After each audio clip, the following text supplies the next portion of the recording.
हाय, तो आज हम लोग शुरू करने जा रहे हैं क्लास 7th का साइंस और इसका अध्याय 1 है पादपों में पोषण।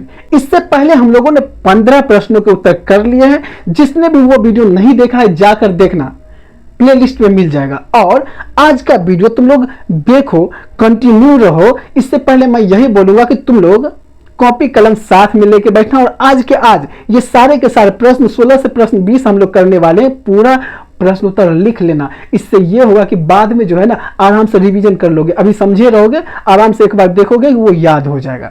तो चलो हम लोग बढ़ते हैं प्रश्न 16 की तरफ। आप शैवाल के बारे में बताइए। तो उत्तर है, आपने गीली दीवारों पर, तालाब अथवा ठहरे हुए जलाशय में हरे अवपंकी काई जैसे पदार्थ देखे होंगे। ये सामान्यतः कुछ जीवों की वृद्धि के कारण बनते हैं, जिसे शैवाल कहते हैं। ये बहुत आसान है। तुम लोग जैसे नल पे जाते हो, जिसको टोटी बोलते हो, नल, वहां पे पानी भरते हो तो बार बार वहां पानी गिरता है, तो तुम लोग देखते होगे कि वहां आसपास जो है ना हरे कलर का कुछ जन्म ले लेता है, हरा कलर का वहां पे लगा हुआ रहता है। ठीक है, तो उसे ही हम शैवाल बोलते हैं। या फिर जहां भी पानी है या तालाब है या दीवार है जहां गीला रहता है, हमेशा गीला रहता है, तो वहां पे देखोगे कि हरे हरे कलर का जो है ना वहां पे कुछ उग जाता है, घास के जैसा बहुत छोटा छोटा रहता है, तो उसे ही हम लोग बोलते हैं शैवाल। ठीक है, आगे बात समझ में। चलो हम लोग बढ़ते हैं प्रश्न 17 की तरफ। परपोषी किसे कहते हैं? उत्तर है, परपोषी उन्हें कहते हैं जो अपना भोजन स्वयं नहीं बना सकते और दूसरे जीवों पर निर्भर रहते हैं, उसे परपोषी कहते हैं। जैसे अमरवेल, देखो ऐसा जीव जो अपना भोजन खुद नहीं बनाता लेकिन दूसरे जीवों पर निर्भर रहता है, उसे ही हम बोलते हैं परपोषी। जैसे अमरवेल, अमरवेल को जानते होगे तुम लोग, वो हरा कलर का या पीला, थोड़ा सा पीला कलर का भी होता है। जैसे पेड़ सब पर तुम लोग देखता होगा, वो क्या होगा कि तुम एक छोटा सा उसका पार्ट जो है भाग तोड़ो और किसी पेड़ पर डाल दो, वो पूरे पेड़ पर फैल जाएगा। ठीक है, और उस पेड़ को जो है ना कुछ दिन में सुखा देता है। तो ऐसा वो होता है अमरवेल। ठीक है, तुम लोगों ने आसपास में जरूर देखा होगा। हाँ, तो ये जो है ना ये अपना भोजन स्वयं नहीं बनाता, ये दूसरे पौधों पर डिपेंड है और उसी पौधे से ये जो है ना अपना भोजन ग्रहण करता है। उसी पौधे से जो भी आहार वगैरह लेना है वो लेता है। आगे बात समझ में। चलो अब हम लोग बढ़ते हैं प्रश्न 18 की तरफ। परजीवी किसे कहते हैं? तो वो उत्तर है, परजीवी वे जीव होते हैं जो दूसरे जीवों के शरीर में या शरीर पर रह के उनसे भोजन प्राप्त करते हैं और उन्हें हानि पहुंचाते हैं।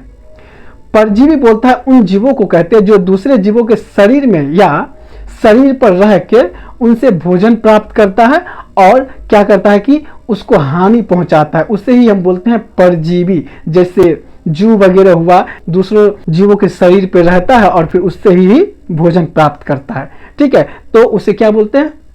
परजीवी। यानी ऐसा जीव जो दूसरों के शरीर से अपना भोजन ग्रहण करता है, उसे ही हम क्या बोलेंगे? परजीवी।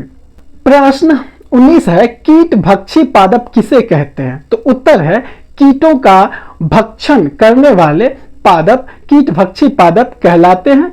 वीनस फ्लाई ट्रैप तथा सनड्रू कीट भक्षी पादपों के दो अन्य उदाहरण है। देखो, कीट भक्षी पादप नाम से ही स्पष्ट है, ऐसा पादप अर्थात पेड़ पौधा जो कीट पतंग को खाता है, उसे ही हम बोलते हैं कीट भक्षी पादप। देखो, इस कीट भक्षी पादप में होता यह है कि एक थैला जैसा होता है। ठीक है, और जैसे कीट पतंग कुछ भी उड़ते हुए उस थैला में गया तो उस पर से क्या होगा कि एक ढक्कन बंद होगा। ठीक है, ढक्कन बंद हो जाएगा और फिर ऐसा नहीं है कि हम लोग जैसे चबा चबा के खाते हैं तो वो भी चबा चबा के खाना शुरू कर देगा। उसमें जाने के बाद क्या होता है, वो फंस गया। अब धीरे धीरे क्या होगा कि वो जैसे मर जाएगा, अंदर में कीट फंस गया, अब वो मर गया तो धीरे धीरे धीरे एब्जॉर्ब करेगा। ठीक है, तो इस तरह से होता है, हम लोग के जैसे खाता नहीं है।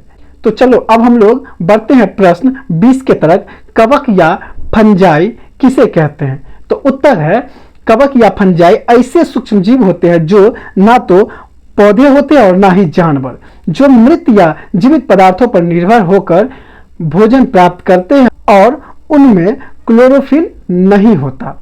बोलता है कवक या फंजाई जो है ना ऐसे सूक्ष्म जीव होते हैं, ना तो पौधे होते हैं और ना ही जानवर होते हैं। ये मृत या जीवित पदार्थों पर निर्भर होकर उनसे भोजन प्राप्त करता है। तो अब हम लोग मिलते हैं नेक्स्ट वीडियो में, तब तक के लिए टाटा बाय बाय।